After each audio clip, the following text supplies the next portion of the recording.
સુરતમાં ફરી એક વખત સોનાની દાણચોરી ઝડપી પાડવામાં આવી છે। લિક્વિડ ફોર્મમાં ચામડાની આડમાં સોનું લાવવામાં આવ્યું હતું, જે ઝડપી લેવામાં આવ્યું છે। છેલ્લા કેટલાક સમયથી દુબઈથી આવતી અનેક ફ્લાઇટમાં ગોલ્ડનું સ્મગલિંગ થતું હોવાની માહિતી મળી હતી, જેના આધારે શનિવારે રાત્રે દુબઈથી આવેલા એક કપલ સહિત 4 લોકોની સ્પેશિયલ ઓપરેશન ગ્રુપે તપાસ કરી હતી અને તેમની પાસેથી લિક્વિડ ફોર્મમાં લવાયેલું સોનું ઝડપી પાડવામાં આવ્યું હતું, જેની કિંમત અંદાજે 50 લાખ રૂપિયા જેટલી થાય છે। પોલીસ અધિકારીઓએ એક બેગની તપાસ કરી તો તેમાં સોનું હતું અને તેને ઓગાળવામાં આવ્યું હતું અને તેને જપ્ત કરવામાં આવ્યું છે। આ મામલે DRI અને કસ્ટમ પણ તપાસમાં જોડાઈ શકે છે। નોંધનીય છે કે સુરતમાં પહેલાં પણ આવી રીતે દુબઈની ફ્લાઇટમાંથી સોનું ઝડપી પાડવામાં આવ્યું હતું।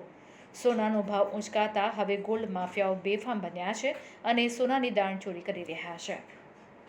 અમને માહિતી ચોક્કસ મળી કે આજે રાત્રિની ફ્લાઇટમાં આજે સોનું છે એ પ્રવાહી સ્વરૂપમાં સુરતમાં આવનાર છે અને તે જહાંગીરપુરાની શિવમ હોટલ છે ત્યાં એની ડિલિવરી થવાની છે સાયણ રોડ ઉપર।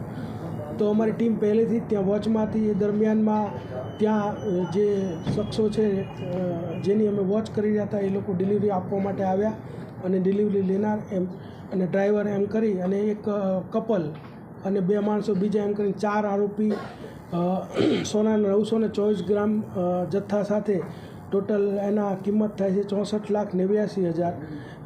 4 ટ્રોલી બેગની અંદર આ લોકો આ સોનું લાવેલા અને એમને ઝડપી પાડવામાં આવેલા છે।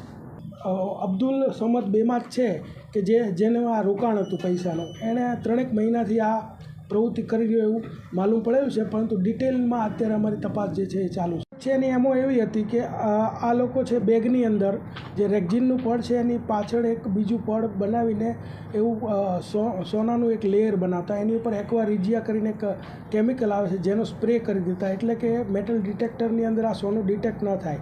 ચોક્કસ બાતમી હોય તો જ આ સોનું પકડી શકે, બાકી કોઈ પકડાવાનો ચાન્સીસ હતો નહીં।